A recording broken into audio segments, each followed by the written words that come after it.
The call came late and without warning. In the space of minutes, what had been an ordinary evening turned into a rush of sirens, urgency, and fear. Amelia Warner was rushed to the hospital under circumstances described as critical, leaving those around her stunned by the speed of the collapse. Doctors moved quickly, not knowing how much time they truly had. What made the situation more alarming was the complete absence of public warning signs. Amelia had not appeared visibly unwell, nor had there been any recent reports hinting at health struggles. She is known for keeping her life intensely private, far removed from the constant exposure of celebrity culture. That privacy, in this moment, became a source of unease rather than reassurance. Inside the emergency department, the atmosphere reportedly shifted immediately. Medical staff cleared space, prioritizing rapid assessment and intervention.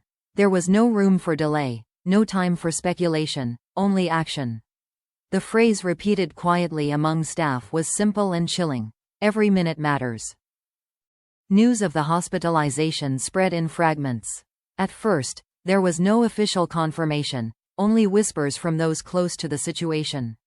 Some sources spoke cautiously of stabilization, while others emphasized that the condition remained extremely serious. The lack of clear information created a vacuum quickly filled by anxiety. For fans, the shock was amplified by Amelia's reputation for balance and restraint. She has long stepped back from the spotlight, focusing on family, creative work, and a quieter rhythm of life. There were no recent public appearances that suggested exhaustion or strain. That contrast made the emergency feel sudden and deeply unsettling. Those familiar with the early hours say the doctors faced difficult decisions immediately. Protocols were followed, tests ordered, interventions escalated. This was not a situation that allowed for observation or waiting. It was a race against deterioration that no one could afford to lose. Outside the treatment rooms, silence dominated. Family members and close friends avoided public statements, choosing privacy over speculation. Phones remained unanswered, messages unread, boundaries firmly drawn. In moments like this, even words can feel intrusive. As time passed, rumors began to circulate, some contradictory, others alarmist. Without verified updates, every detail became magnified and distorted. The phrase, "doctors fight to save her," appeared again and again, stark and unresolved. It captured the tension of a situation still unfolding. What is often forgotten in moments like these is how fragile stability can be. A person can seem well, composed, and in control, right up until the moment they are not. Amelia's emergency served as a reminder that health crises do not always announce themselves. Sometimes they arrive quietly, then all at once. The hospital became a focal point of concern, even from afar. Fans refreshed feeds, hoping for any sign of improvement, any indication of relief. Yet the silence continued, heavy and deliberate.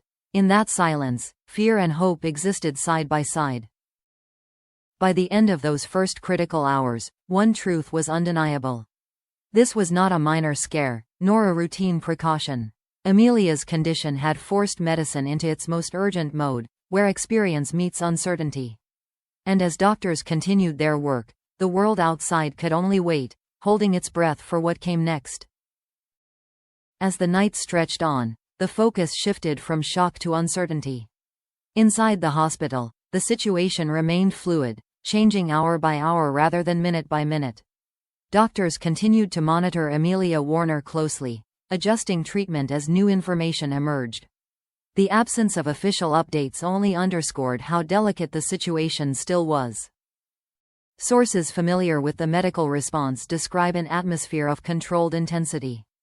This was not a case with a clear timeline or predictable outcome. Specialists were consulted, scans repeated, and decisions weighed carefully rather than rushed. In critical cases like this, aggressive action must be balanced against the risk of making things worse. What began to surface, quietly, was the idea that this emergency was not entirely without context. Not obvious, not dramatic, but rooted in subtle warning signs that are often dismissed. Fatigue, physical strain, and long-term stress can accumulate invisibly, especially in people who are accustomed to managing multiple roles at once. The body, unlike the mind, does not negotiate indefinitely. Those close to Amelia have long described her as someone who minimizes her own needs. She is known to put family, work, and creative commitments ahead of personal comfort. That tendency, while admirable, can come at a cost when signals are ignored for too long. The crisis has prompted difficult questions about how much had been carried quietly. In the days leading up to the hospitalization, there were no dramatic red flags visible to the public. No cancelled appearances, no public complaints, no visible decline. This is precisely what makes such emergencies so frightening. They expose the limits of outward perception and the danger of assuming that silence equals stability. Within the hospital, doctors reportedly emphasized caution in every update given to the family. Words like critical but managed and stable for now carried as much uncertainty as reassurance. Stability, in this context, did not mean recovery. It meant holding ground against further deterioration. As information trickled out indirectly, speculation grew louder outside. Some rumors exaggerated the severity, others downplayed it entirely. Both extremes missed the reality of a medical situation still unfolding. In truth, the most honest answer remained the hardest one to accept. No one yet knew how this would end. The emotional toll on those waiting was immense. Family members were said to be moving between guarded hope and quiet fear, careful not to project expectations onto a fragile situation. In critical care, optimism must coexist with realism. Too much of either can be dangerous. What struck many observers was how quickly public attention turned inward. Fans began sharing their own stories of sudden health crises, of moments when everything changed without warning. Amelia's situation became a mirror for collective anxiety about vulnerability. It reminded people how easily control can slip away. Doctors continued their efforts through long shifts, aware that every decision carried weight. Critical care is as much about restraint as intervention. Knowing when not to act can be just as important as knowing when to step in. That delicate balance defined every hour of Amelia's treatment. There was also a growing awareness of how private individuals become public symbols in moments like this. Amelia did not choose visibility in crisis, yet her condition sparked widespread concern. The contrast between her quiet life and the intensity of public reaction highlighted how little distance truly exists between the two. As the situation stabilized marginally, conversations shifted toward recovery scenarios, though cautiously. Recovery, doctors emphasized, would not be a single moment, but a process measured in small, incremental steps. Even the best outcomes would likely require time, rest, and reevaluation of priorities. Survival, if secured, would be only the beginning. The silence from official representatives remained consistent. No statements were issued to reassure or alarm.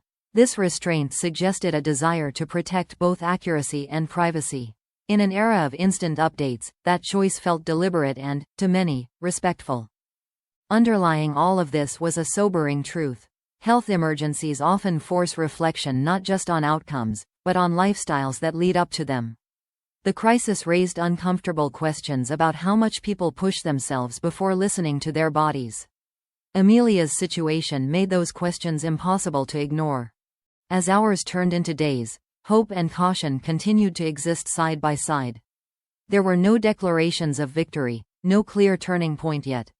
Only careful monitoring, quiet resilience, and waiting. Sometimes, survival depends as much on patience as on medicine. What remains most striking is how quickly certainty vanished. One moment, life moved forward uninterrupted. The next, it narrowed to hospital corridors and measured breaths. That sudden shift is what continues to haunt those following the story. In the end, this is not just a story about a medical emergency. It is a reminder of fragility, of limits, and of how easily strength can be mistaken for invulnerability. As doctors continue their work, the world watches with restrained hope. And in that waiting, a deeper awareness settles in. Nothing is guaranteed, not even the quiet lives we assume are safest.